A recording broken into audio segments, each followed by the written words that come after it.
Welcome to the Celine podcast, the show that ignites your passion for leadership and empowers you to develop a culture of continuous improvement. I'm your host, Matt Sims, and in each episode, we bring you fascinating insights and invaluable tips from our incredible lineup of guests. What do they all have in common? Well, I'll tell you, they share an unwavering dedication to excellence and are the experts in driving engagement, improving metrics, and reducing costs. The Ever So Lean podcast with Matt Sims. You know it makes sense.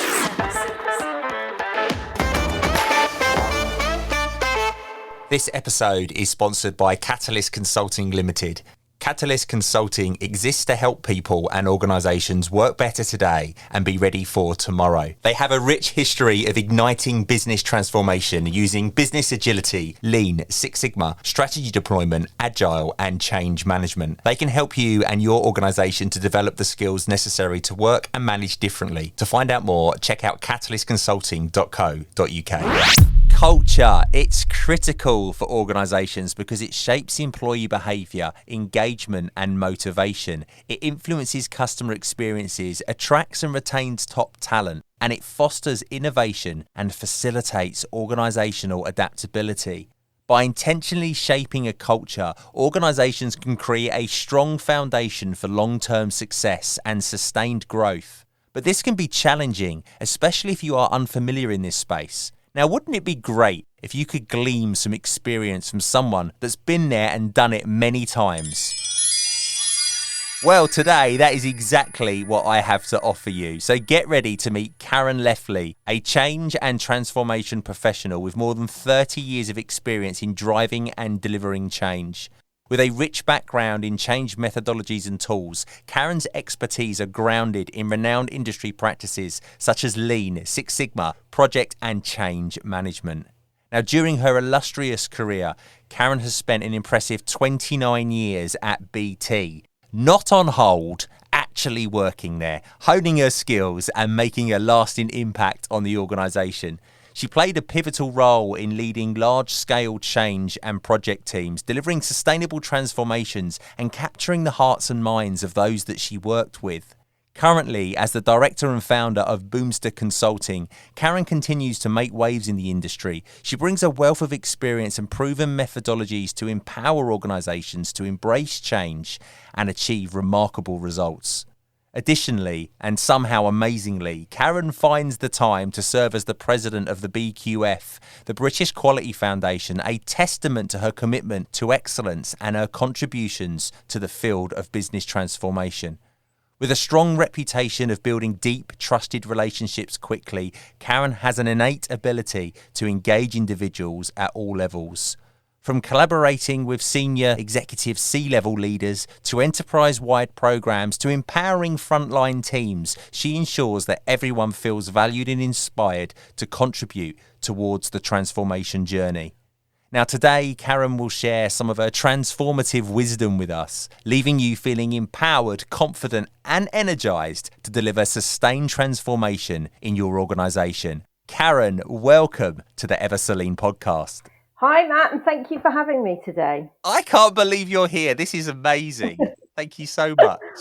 That's all right. You're very, very welcome. It's great to come along and be part of this series of episodes. Thank you. And Karen and I have spoken a few times over, the last few months, and I feel like we're kindred spirits. We share so many experiences. It's brilliant. Yes, we do. And I think it's brilliant when you find somebody like that that's actually got a very similar background to yourself and a same but different journey to where we've both kind of ended up today. So it's great to share and network in that way. It's interesting. As human beings, we all kind of seek that relatability, don't we? We kind of feel comfortable when we meet somebody we share experiences with. Yeah, we do. And I think you need a range of people in your life, don't you? And I talk a lot about this when I work with teams and organizations, is that the more that you can surround yourself with both like-minded people, but also people that challenge your thinking, because you need that sometimes, don't you, to push the boundaries. If you were only ever with people who you connect with and that you really share the same interests or the same background with, you never kind of really learn about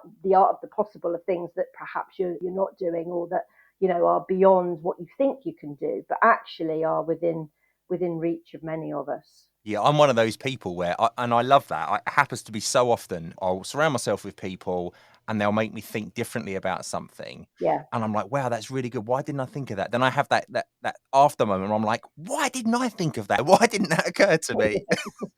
I beat myself up. I'm also someone, and again, it's probably a bit of imposter syndrome coming out, but I'm also someone that can't believe sometimes that somebody else can gain something from, my insight and what I've got to offer. Yeah. It comes as a shock to me sometimes when people will say, like, I really valued that time that we spent together, or, I'd really value your input and your expertise in this. And you sometimes underestimate what you personally bring to the party. And I don't think I'm probably alone in that. I think you're right, but people just don't talk about it. That's the thing. No. No one lets it out, but it's in everyone's minds, I Yeah, think. true. Tell us about your career journey and your achievements and how you've got to the prestige place that you are now. Oh, I don't know if you'd call it prestige. Uh, but from humble beginnings, really. I mean, I left school. I mean, this is where we share a little bit in common in that I didn't do particularly well at school because, how can I put it? I enjoyed things where my passion lie, which was things like PE and art and drama, which is no surprise to anybody. So the topics, where I really enjoyed learning, I did really well at. And then the topics which I struggled more because I just didn't find them as interesting, like maths and English and science, I struggled with, and a little bit of a trouble with applying myself. So I came away from school with only a couple of GCSEs. Didn't want to go to college, had enough of education. I wanted to get out there and do a job, and I had brilliant parents. And basically their advice was, well, go, fill your boots. If you can find yourself a job that you want to do, then we'll support you. But if you haven't got a job by the time the term starts in September, you're going to college. So there was no challenge like it. I had a job within a week. And so I started life actually as a travel agent and spent sort of 2 or 3 years customer facing, which was brilliant. You don't realize it at the time, do you? But the customer experience that I gained of firsthand dealing with people from all walks of life was brilliant. I then had a complete change, and my dad was actually a BT engineer, and he came home from work one day and said, there's some jobs going at BT. And I thought, why on earth would I want to work for BT? Doing what? And he said, I don't know. They're just, they've been advertised as clerical positions. Why don't you go along and just see what's on offer? Anyway, I went along, had an interview and got offered a role in a contact center. And to be honest with you, I kind of thought, well, what do I value really about this new role? And it was double the money and no weekend shifts. Oh, wow. So boom shakalaka, off I went. It was, and I never looked back. And I'm just so grateful that I went and took the opportunity that came up, because from that day on in, I ended up having the most amazing career, and I took every opportunity, every single opportunity. I went back to college and did a diploma in management studies years later, just to find out what is this gap of education that I was missing. But it was great because it was practical application. I was in a management position by this time, and actually really enjoyed the learning because I could apply it. So that teaches me something about my own learning style. But really, my BT career took three significant kind of chunks or phases in my BT career. It was Karen Leftley in operations, which I spent the first 10 years of my career in retail operations, and absolutely loved it because it taught me so much about customers and about what they value and why they're so important to any business. And I got involved whilst I was there in a transformation program. And that was the first time I'd come across change and met the lovely Six Sigma kind of toolkit that we both know and love. And took that learning because, again, applicable to what I was doing. It was great learning. It helped me and enabled me with the outcomes I was making. And then I moved into a full-time transformation change role. I never went back to operations. So I started out on the transition as being the customer representative almost, but ended up taking on a full-time role in transformation. And I spent the next really sort of 5 or 6 years doing projects of change, learning project management, change management, and all those tools and techniques. That took me around the world because I ended up working in the global part of BT's organisation. So I had a fabulous opportunity to do that. And there I really kind of experienced a lot of different methodologies in what worked, in different parts of the business, what worked in different parts of the world. And then really the final part of my chapter and career in BT was change leadership. And I was very fortunate that I was in a part of the business where one of the big consultancies come in and do a piece of strategy work. And one of their recommendations was to run a program around lean. And I was asked if I would architect this program for our business. It was 19,000 people. And it was really the start of my whole being around continuous improvement on a scale of that size, shape and form. And so I was fortunate enough over the next 2.5, 3 years to be a core part of a continuous improvement program where we touched, I think, around 10,000 people almost in those 2.5, 3 years. It was just the hardest I'd worked, the most I'd ever learned, but the most enjoyable probably part of my career. So that really is how it developed. I then ended up because the program was such a success in one part of BT, it ended up becoming an enterprise-wide BT continuous improvement program. So I had the opportunity to go and get the BT exec to endorse it. The relationship with the BQF came as part of that because I was looking for something that would almost give the credentials inside of BT for the work that we were doing and the real passionate people who were learning new skills and developing their own capability. I wanted something that would put a seal of kind of like approval on it to say this is of a standard. And BT, I don't know if you know, Matt, a founding member of BQF, but the relationship at this point in time wasn't really being owned and managed by anybody inside of BT with any sort of depth. So I took on, through that period, I took on the relationship with the BQF. I built a certification program that any individual could partake in. And it went from strength to strength, and the relationship with BQF strengthened at the same time. We started to enter what is now the UK Excellence Awards and became, a really a part of their BQF community, which is continuing, through to today. It's so inspiring to hear your self-development as well as where your career's taking you. You've understood about your learning style. You've realised how you apply knowledge. You seem to be a very practical person. Yeah. You apply it through practicality. Yes.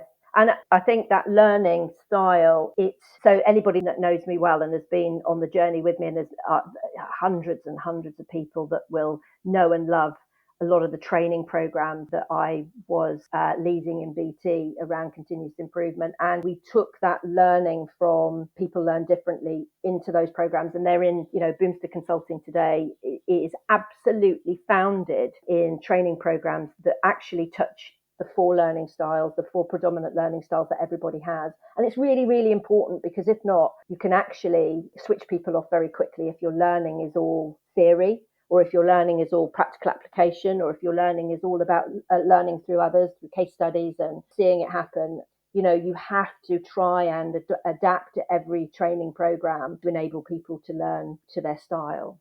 Isn't it funny that as adults, we've realised that there's different learning styles and we create learning programs for those different styles so people can succeed, even if they're not academic, if they're practical and vice versa. But why at school?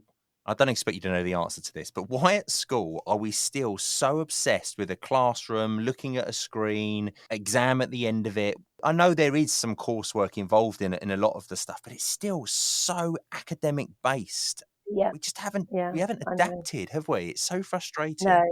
And I look back at school, it's so funny. We all laugh about it today, but I was absolutely awful at French. One week, our French teacher was poorly, and we had a stand-in teacher, and they came in and taught us a song, and I could still sing it today. I'm not going to do it on here. You set yourself up now. So it's so funny that, and I'll still sing it today. And it's the only thing I can remember out of French is the song. Yeah.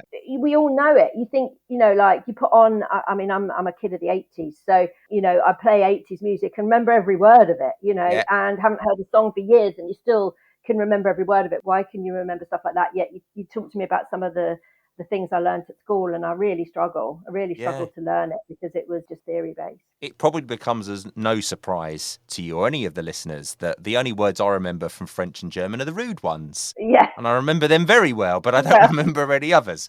But it's right. And do you know why we remember the rude words and the funny songs? It's because they're fun and we engaged Yes, with them. yes, That's why we yes. remember it. It's like anything, isn't it? And I always talk about this when, when you're trying to help people and teams think about creating, and we were talking about culture the other day, but how to create a culture where people want to work there and they want to, at the end of the day, what we're trying to do is make our business successful. And to have a successful business, we need to add value to our customers and have a great customer base and have them, repeat business with us and spend money so that that we are successful and we can afford to exist.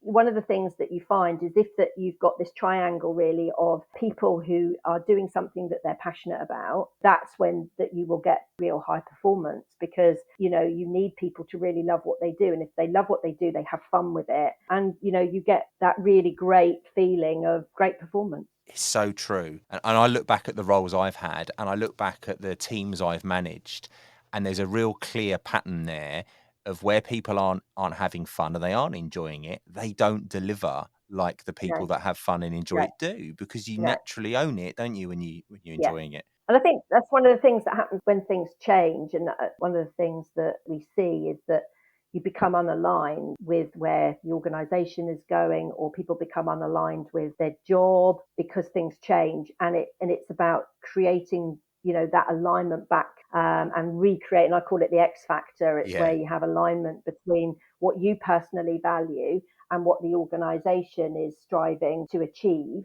and what it values. Mm. Until you get that alignment, you can't create a culture where people, want to be there and perform at their best. Yeah, it's strange, isn't it? It's like it's not until you get into more of an older mindset that you realize your own self-value and what's important Yeah, to you. It's such a shame that the most precious years of your life, you don't have knowledge, you don't have confidence, you don't have experience. no, Yet we're asking people to learn, forge a career, build relationships in that time. It's just mad, isn't it? yeah, it is, yeah. And I think you've hit something there as well around having the confidence to be your best. And actually, I think a lot of the time you're trying to conform. And I think certainly through my own journey, I look back and I think it was at the point where I was bold enough and confident enough to actually be myself and to let the guard down and talk about the things that I wasn't brilliant at,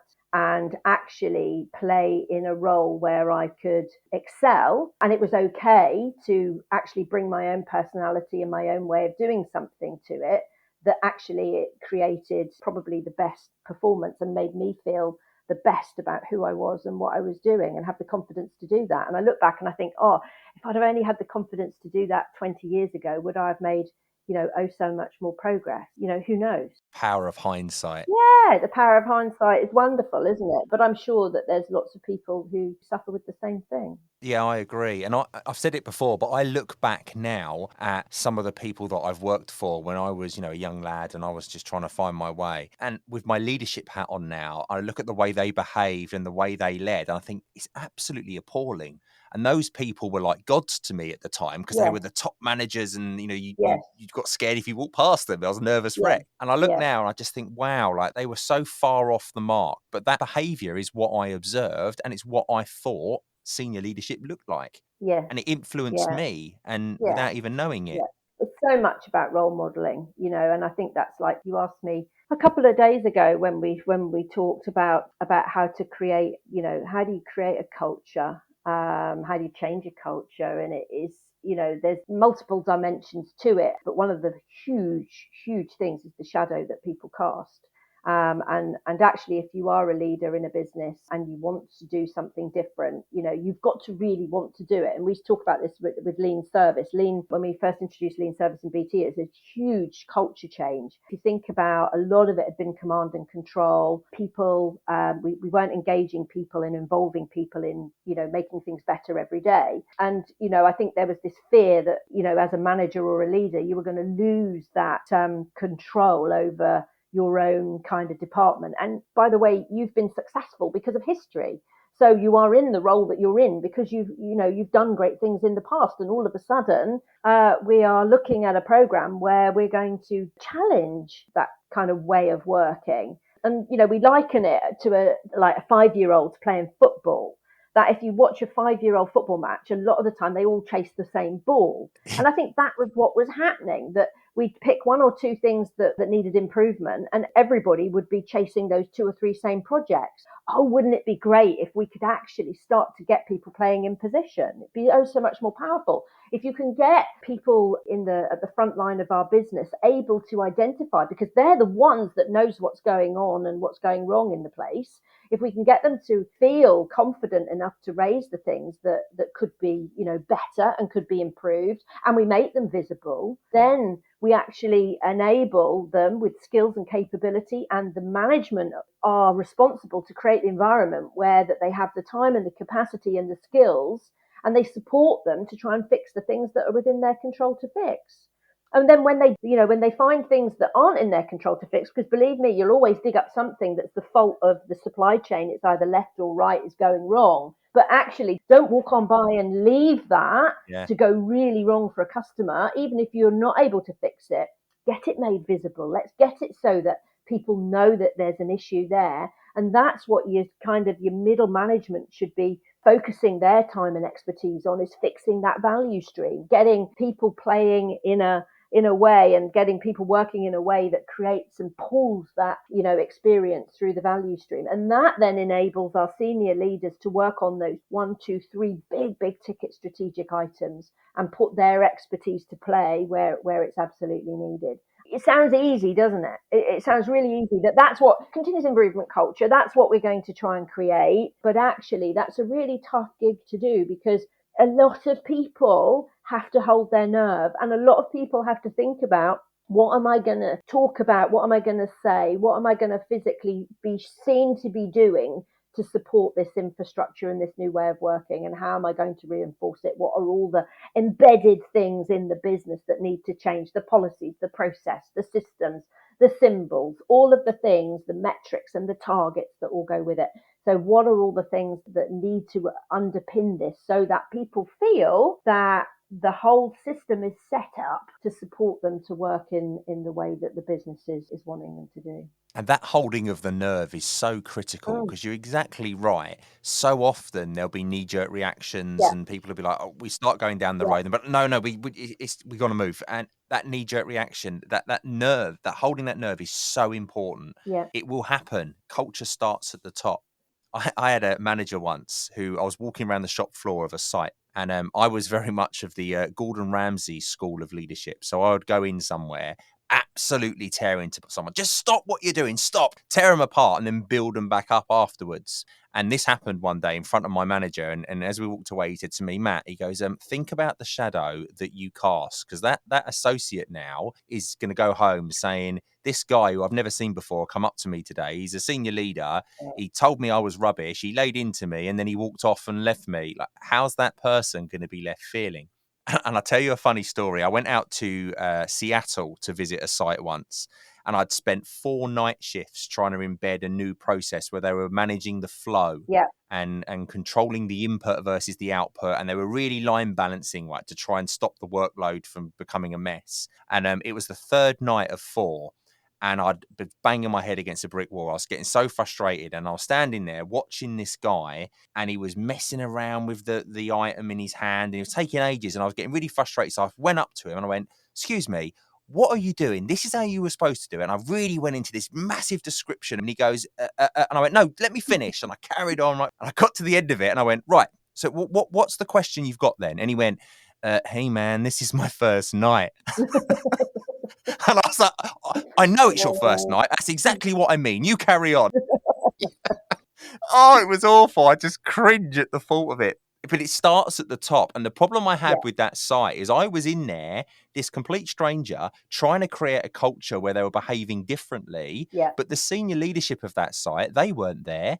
They weren't interested in what I was trying to do. So it worked by the end of the 4 days. But as soon as I walked away, the culture just went back to what it was like before.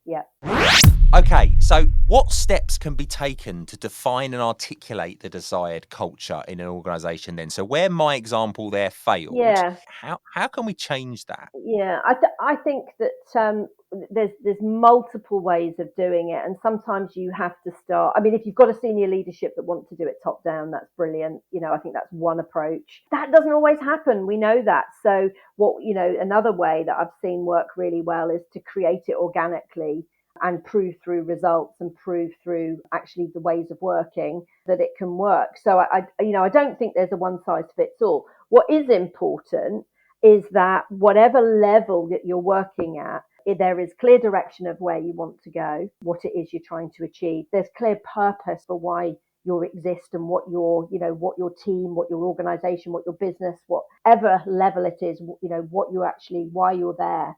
And it's really, really important that you set out what the values of the organization or the team are in terms of what is the expected behavior. Because I think if you don't have those three things that are interlocked and aligned, then it's really hard for people to get behind something.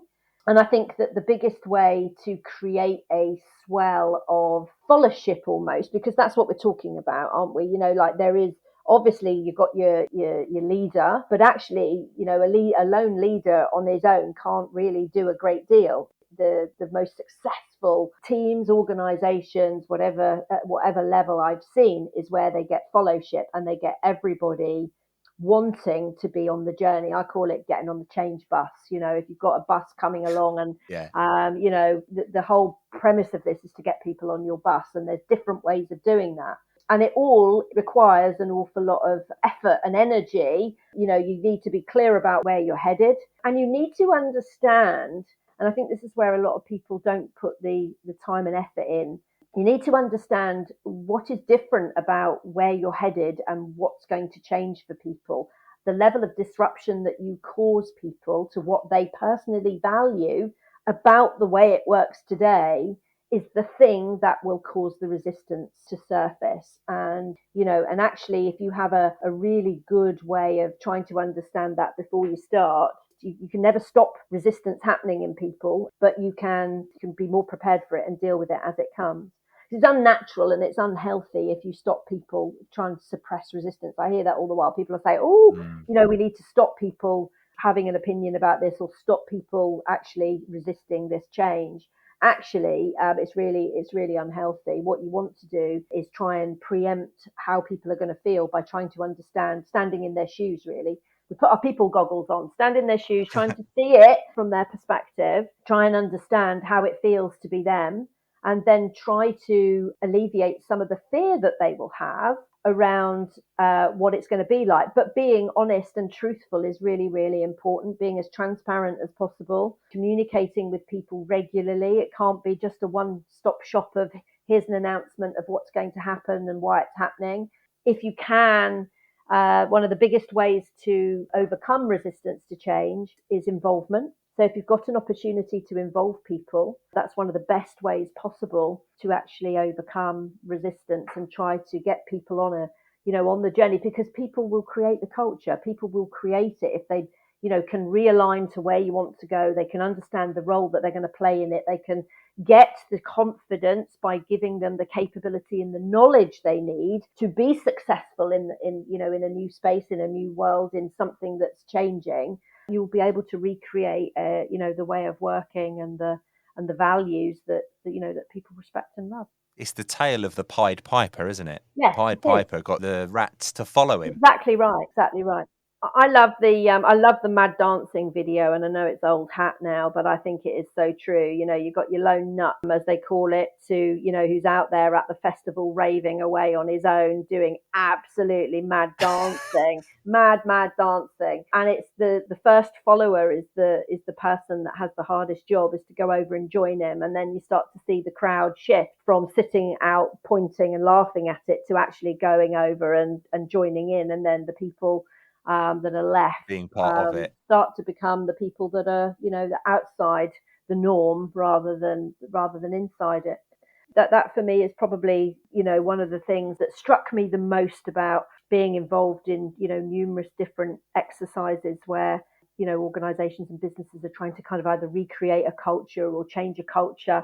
Certainly with continuous improvement, it's one that the vast majority of people in a business, absolutely love to be involved with, because it is so engaging and so involving if you get it right. And it does feel like my mini business. It's up to us to run this business if they're given the real empowerment from leadership to run it. That it's absolutely brilliant. And I've experienced with teams going through it where leaders have really shifted their view of their teams during this period, where they've gone from, I never forget a tale where the senior manager that I was working with would go into a site, and people would literally hide up because they didn't want to be the one who had to answer the questions around how's things going, or what's the biggest problems that are going on here, or whatever. People would just get out of the way because they think, oh my God, I'll get picked on, and what if I it's say the wrong awful. thing or whatever. Awful, isn't it? Yeah. And it actually shifted, that this senior manager said, following his team going through this organization, a big organization as well, going through this, he would visit this site around probably a couple of times a year. And he said, I walked in the door, and because they'd started to have daily huddles where the team would talk about things that, how are we doing today? Are we set up for success today? How did we do yesterday? What are the things that we can improve? Here's our list of ideas of stuff that we think should be on our improvement log. And so the team themselves really had a brilliant understanding of and a shared understanding of how they were performing. Senior guy rocks up on site, and for the first time says he was literally dragged to the performance board. Come and join the performance board. Come and join our dialogue that we're having as a team today, because this is the questions that you're normally asking, but we're talking about them.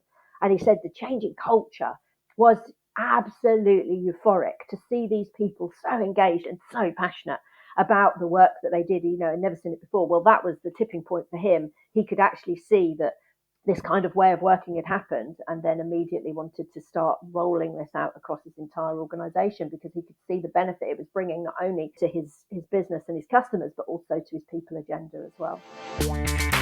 13-time Shingo Prize winner Dr. Jeffrey Likert and Toyota Kata author Mike Rother have created the Improvement Kata and Coaching Kata online course. This inexpensive, compact program is designed to transform your thinking and approach, making you a highly skilled learner and coach. Engage in deliberate practice to turbocharge your progress. You also get lifetime access to the materials, including all of the bonus interviews. Why pay up to 10 times the price elsewhere, listening to some consultant, when you can gain direct insights from the masters themselves? Skip the rest and go with the best. Join us today and embark on your journey to excellence. Just click on the link below to start your journey. So in your view then, what role does diversity and inclusion play in shaping and enhancing the culture within an organisation? Because we have such a, in many companies, we have so many different generations and so many different backgrounds of people. It can be quite a challenge. Yeah, tough question. I think the more diverse you can get a team makeup, the more ideas, the more views that you get. And it's about encouraging everybody to have a voice and to speak up, or finding a way that people are comfortable in, giving their opinions and playing their role in, in team conversation and in the, and in the team dynamic. Again, I think inclusivity is really important as well, is like where you're working with teams that have different, different shift patterns or different locations. It's finding a way to get visibility to what the team is doing, so that no matter when you're in, what role you're playing, you can still see how the team is doing. You can see the input that everybody's making, and you have opportunity to contribute. And I think that's really important. And I think leaders have a big role to play in making sure that they set the environment up for that, so that everybody can take part. That inclusive piece is so important. Now, one of the things that I really try to do when I go into organizations is I try and create sort of rituals and traditions and celebrations of success of the team, because I think we're very, very good at, jumping when something's going wrong and reacting to that. But I don't think as we do, in general, I'm very broad here, but I don't think we do a very good job of celebrating success. What best practices have you seen where people use things like celebrations and traditions, etc., to sort of foster that culture growth? Yeah, I think some of the best ones I'd seen, again, certainly part of the continuous improvement way of working is, and again, a lesson that we learned early days was allowing the team to develop their way. So where there is opportunity for teams to have involvement in doing something, you get far more buy-in. And the example that would stick with me forever was that I was working with a bunch of senior leaders who wanted to basically develop a template for their sort of performance conversations to happen round, whether it be virtual, so they were using an Excel spreadsheet, or whether it be physical in a building. They wanted to create a almost like a 4-box model board that would have PQCD metrics on it, and have a section for bugs and ideas. And actually, contrary to that, what actually worked was where people had the opportunity to create their own. So giving a team some boundaries around, here's some principal headline things that need to be included on your team huddle board, but you can do whatever you want with it, and you can use it in every way, which way you want. And the old question that I used to get asked all the while is, oh, this team are not doing it every day. They're only doing it every other day. Or this team do this at 3 o'clock in the afternoon. Surely we should do this at 9 o'clock in the morning or whatever. But actually, it has to be about what works for the team. So if there's a shift change at 3 o'clock in the afternoon, it's absolutely spot on that team discuss performance from 10 to till 10 past, where the two teams can come together and do a shift handover. That works for them, and that adds value to their day. So you should allow them to do that. If another team want to do breakfast rounds every day and bring their breakfast, well, that's brilliant. Why not? Allow them to do that, as long as the principles are happening of, we're discussing, how did we do yesterday? Are we set up to success today? If not, why not? And what do we need to do about it? And right here, right now, can we help each other to fill any of those gaps so that we can be more successful? That's the kind of important thing, not what it looks like, or how it comes across in terms of a fixed agenda. And what we saw in allowing this creativity to come to the fore is that people's personalities started to come out, and these things around beliefs and celebrations and local celebrations started to come out. And we had superhero boards. There was teams that absolutely loved, the whole superhero ethos. Why not have it, painted out with different characters? I remember explicitly, had a really great guy who was like a graffiti artist, and he did some amazing caricatures of people all around this board. We saw the most amazing boards, and you know what? People were so more connected to the content and the business content of it because they've been part of developing it. And the lesson for me was quite stark. There was a group in the early days of, before we kind of had this light bulb moment that we need to allow people to to develop their own, and that's absolutely brilliant, and we get way more buy-in. You don't learn these things from day one, do you? But about 4 weeks into the initial pilot of this, I got a telephone call to say, you need to go and help, because there's anarchy in the site, because they're refusing to stand around the board because it's a management board. And basically I thought, oh, what on earth's going on? So went and spent the day there, went and had a look at what was going on, and actually we just ripped the board down off the wall, and we started from scratch and involved the team in creating it, and they were off on flying. So actually, it just goes to show that by giving people a bit of free flow creativity and their opportunity to put their own stamp on it and bring the things that are important to them to the board. If you want to celebrate, some teams love it. They have birthdays up on the board. Some people have special family occasions and all sorts of stuff. And it's, I just would recommend get as creative as you want to be. Do what works for you. And if you find something, the most frustrating thing I find, Matt, is that people then don't share the success. You only know the best way until you find a better way. And sometimes that better way is found, every single day. But what we don't do is we don't then share it with others. So the most important thing is do what works, find things that work and experiment, fail fast. If it doesn't work, don't stick with something that doesn't work, change it again. But where you find success, share it with others and let them have a go at what you're finding is successful, because they then might find, the next better way. Yeah, exactly. At some point, I always use the horse and cart analogy. At some point, someone went from using a horse and cart to going, we could create a car to get us there. Yeah, And then at some point, someone's gone, rather than use a boat, we could create a plane. And they invented an aeroplane that flies. yeah, Each of those solutions was the best solution at the time, that's right. but it's moved on, hasn't it? That's right. I really like that as well, because you're asking the leadership to create the principles that you want people to work to. That's absolutely Yeah. spot on. And Spot then you on. tell the people, these are our principles, run with You it. say it so well. That's right. Yeah, crack on. Get creative. And it's the same analogy with my own team, like working with my own team over the years. Some people would say, we'd be doing external events or training courses where we'd have huge numbers of people through the door coming for sometimes up to a week's training and what have you. And, you'd get people in the team saying, what do we wear? What's the uniform? What do we wear? Do we just get in our jeans and, is this casual week, or should we wear suits and ties, or, maybe we have a team sweatshirt that says trainer on it or whatever, so we kind of had this like debate going on around what do we wear. And I was like, oh my God, I never really thought about this. And then if you look at our brand of, who we were and, what did we do, our training had become quite unique in terms of it was very gamified. We did lots of simulation games and videos, and it was, quite upbeat, and people were loving the look and feel of it. And we came up with this slogan. So rather than me tell you what to wear, all we simply said was everything that we do should be sharp and sleek with a funky streak.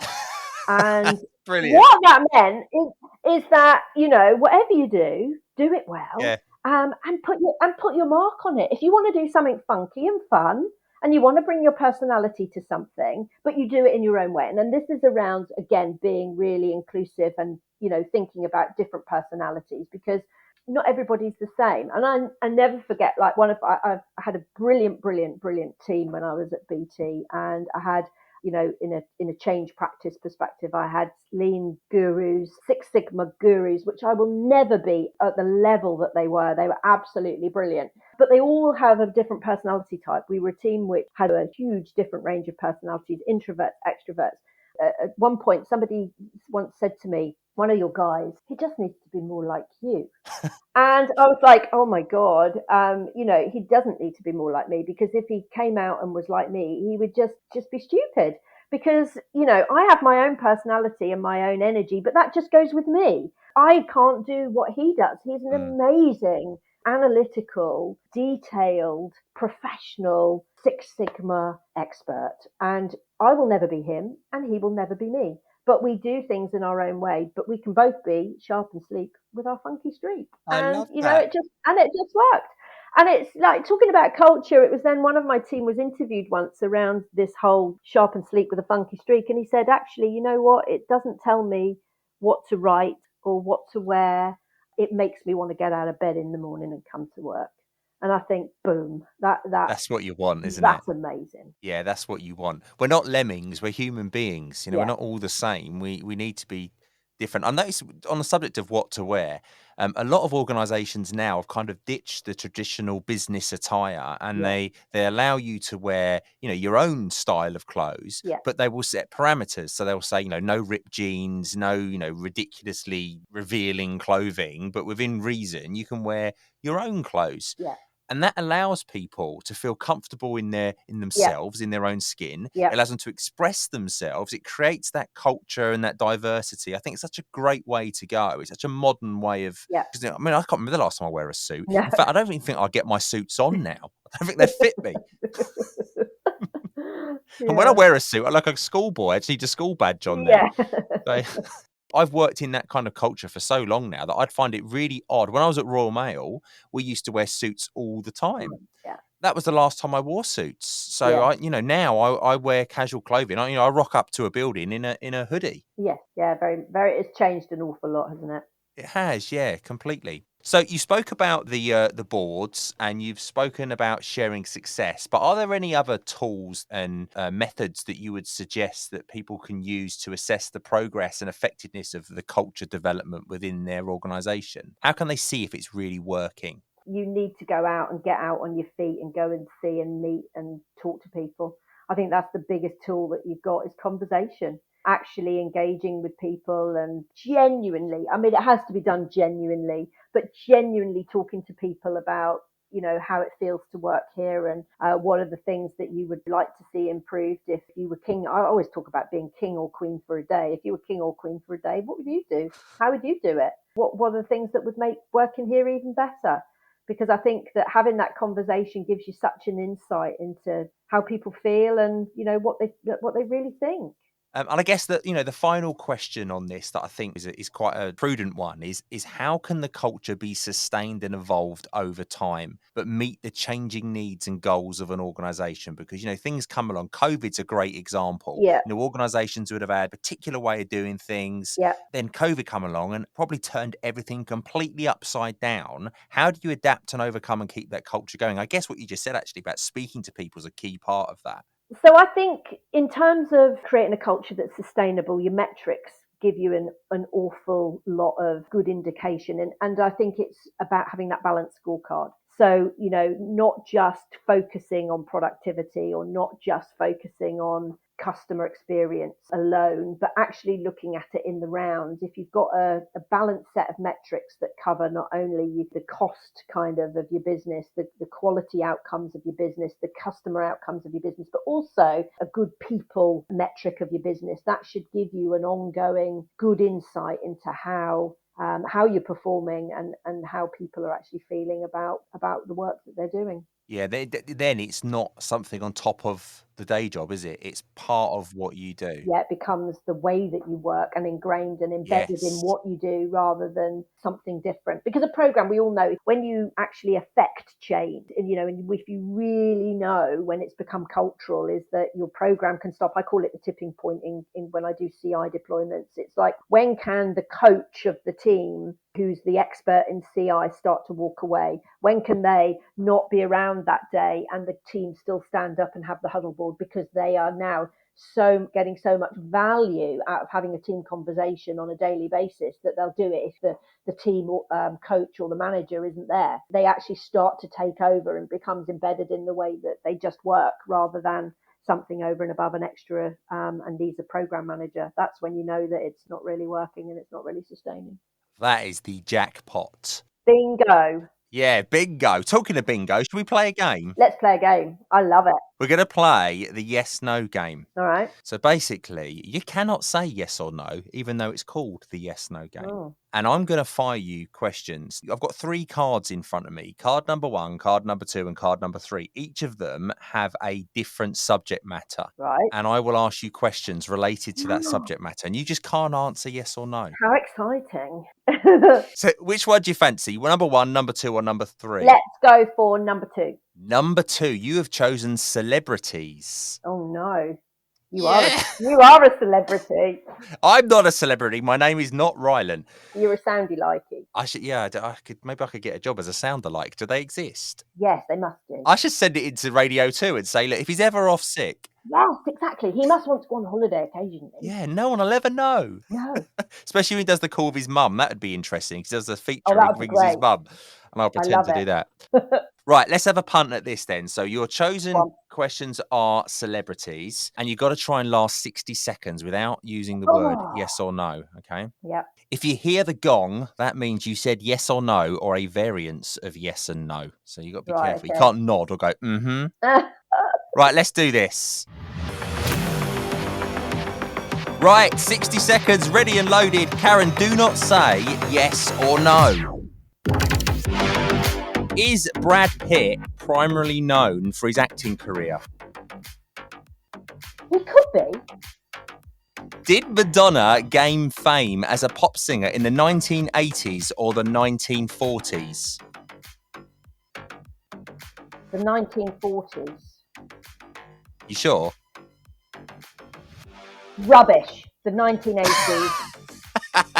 That's very clever. Are Beyonce and Jay-Z married to each other?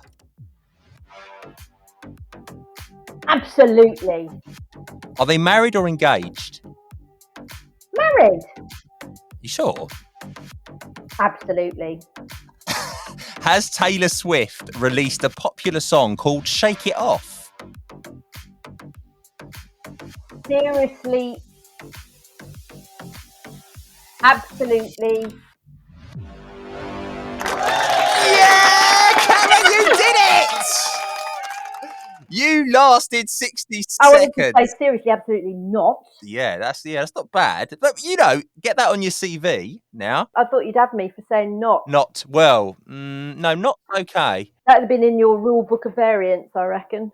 It's absolutely brilliant. Well done, though. That's 2 in a row now because Dr. Alagarad in the last episode. Yeah, but Dr. Allah is really clever. Well, so are you. You did it. You lasted. You got, how many questions did you have? 5 or 6? I think you did really well. I didn't even get on to Tom Hanks. Oh. I love Tom Hanks. He's brilliant.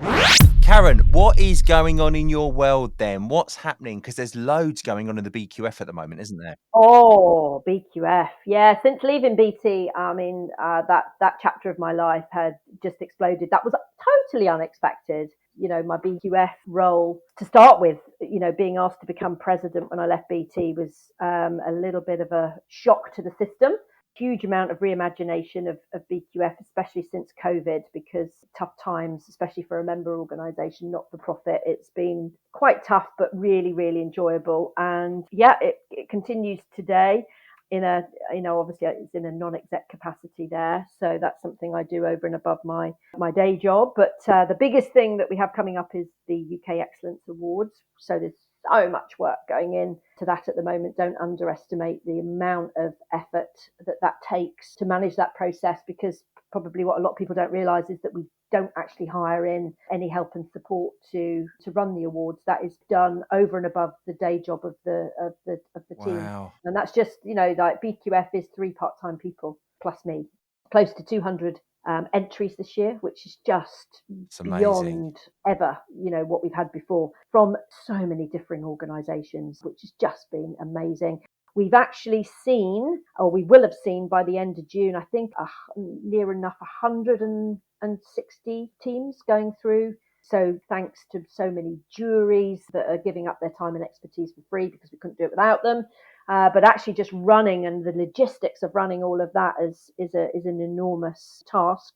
Then preparing all of the narrative for the evening and the whole shebang for the 5th of October takes a huge amount of effort and work from everybody involved. So, but it's dead exciting because it's all about celebrating and recognising brilliant people doing some of the most incredible things. And I love it. I love being part of BQF. The whole community aspect of that is just so rewarding to see. And, you know, I talk about it, Matt, on many occasions, but nobody owns BQF. It's a member-owned organisation. And that's what I love about it. For me personally, in my career, it gave me such a phenomenal network of people that I now know. And we're just simply custodians of it at this moment in time. And I really feel quite passionately that we should treasure it, and that our job and responsibility, especially as the board of directors, is to pass it on when the time is right to the next, group of professionals in excellence that can do whatever they want with it. But actually it's our responsibility to make sure that it remains value add, and it remains what people want from the community of interest that are involved in it. It is a wonderful organisation, and everyone's so friendly and willing to help each other as well, which is what I really love. Yeah. Now, I've been a juror on some of the awards this year, which has been so exciting. And what struck me is the quality of the entries, and the amount of time and effort people have taken to create the entries as well. They're all so creative, and there's so many people. You don't just get one person come on and present it. You get groups of people. I know. Yeah, it's amazing. It's brilliant. And I think for me, what I've been really proud of this year as well is that there's people saying that actually the whole process of entering and the quality of the process of seeing the jury panels is as important to them as actually, winning an award. So that, really, really resonates with me, is that, we're about learning and sharing, and absolutely at the end of the day celebrating and recognizing finalists and winners, but actually people having the confidence to throw their hat in the ring and say, I'd like to do this. We've even had organizations who are saying, we're not ready yet, but we know that we're not mature in the piece of work that we're entering, but we hope that doing this would help us learn. What's really good as well with the BQF is behind the awards and behind the the general training and education that you provide to people, the qualifications that people can pick up. There's this support network and this whole network of networking Yeah, events and dialing calls where you can meet people, guest speakers. There's yeah, so much behind it where yes, people can get a yeah, wealth of information, regardless of where you are on your journey. yes. There's opportunities to learn and Something for everybody, it isn't there? is. It's Yeah, wonderful. And as you say, everyone gives up this time for free and sort of offers their little piece. And I think it's wonderful. And, yeah, I've been a member this year and it's been amazing for me. I've been to some of your events where we've got groups of people yeah, together. I've learned, so I've got a notepad full of notes from inspiring yeah. people that have told me how they're doing great things in their organizations. It is absolutely wonderful. Where can people go if they want to learn more about the BQF?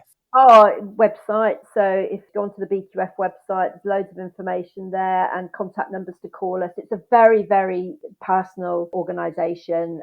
There is only 3 staff, so somebody will contact you. It's not a faceless organisation. There's a link down in the description below, and it's www.bqf.org.uk is where you can learn more. Excellent. And I mentioned before that we're going to be doing a special episode of the Ever Celine podcast from the awards on the 5th of Yes, October. I exciting, can't wait. exciting stuff. I It'll be the know. first time we've done an external broadcast. Fabulous. So it's going to be challenging, but we will record interviews with the participants at the awards, with the winners. We'll hear from them firsthand about their experiences Yeah, and what they've been doing. We're going to try and capture the atmosphere and the feel of the event, which I think will just be yeah. just tingling all over thinking about it. It's going to be amazing. And that will be a special episode that comes out in October. Well, thank you so much, Karen. It's been a real pleasure talking to you today. I think your insights have been amazing. You're welcome. Fabulous. Thank you for having me and really enjoyed it.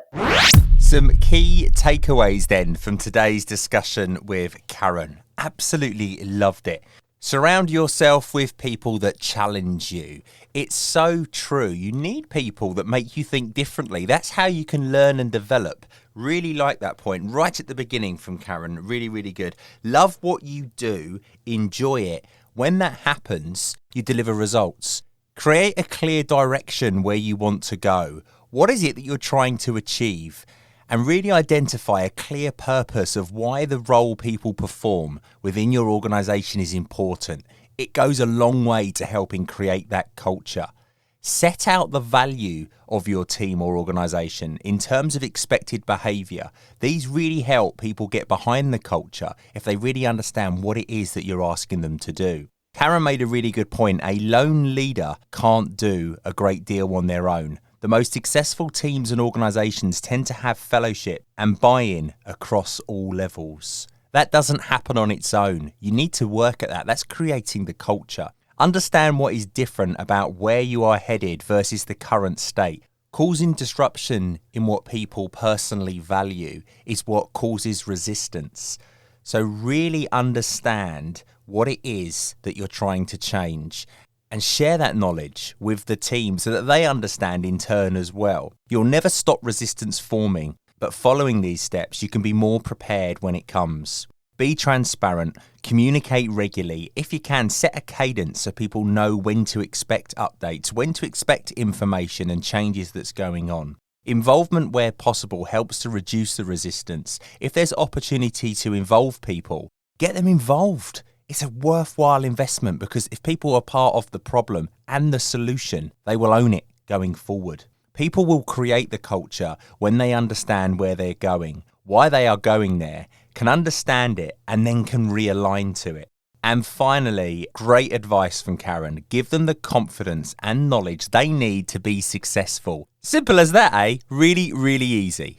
No, it's not. A culture is an onward piece of work. It's not going to happen overnight. You've got to keep working at it. The ups and downs, but it's all about communication and respect for people, as so much of continuous improvement is.